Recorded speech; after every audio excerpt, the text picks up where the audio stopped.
we shall firstly turn to someone who used to be the Lord Mayor of Manchester and is now the MP for Gorton and the Shadow Deputy Leader of the House. And that's the smallest introduction I've ever given you. So also he's our co-founder. I've just got to put in another sentence. Afzal Khan, would you like to tell us what happened at Chanukah time when you were Lord Mayor? Yeah, thank you very much, Heather. And it's a pleasure to join you all. And let me start by saying you're not the only one who instructed David Berkley. A long time ago, one of the first things I did also was to instruct David Berkley.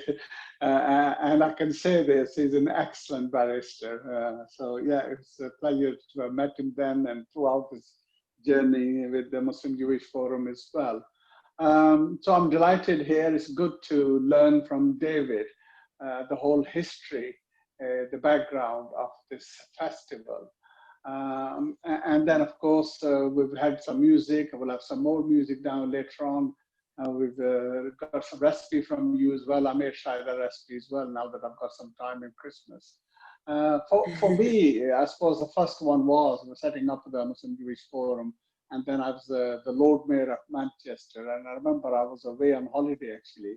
So I especially came back because I didn't want to miss this as part of my Lord Mayor. So maybe I'm probably the first Muslim in Manchester history who was actually led on this and did actually the lighting of the menorah as well.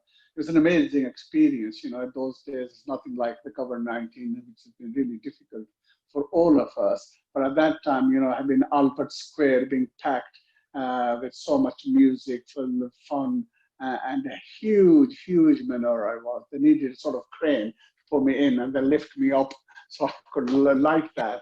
So I've had that amazing experience as a Lord Mayor. And then, of course, I've also been a councillor for many, many years for Cheetham Hill. And there's been occasions in Manchester Fort where they've had some really good, huge festival, including musical bands as well being brought in.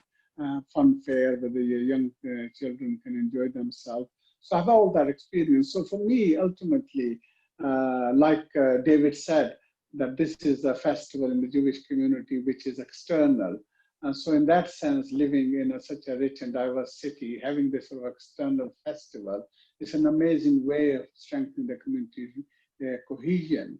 And of course, it does in festivals in all faiths as part of strengthening the community and the family themselves.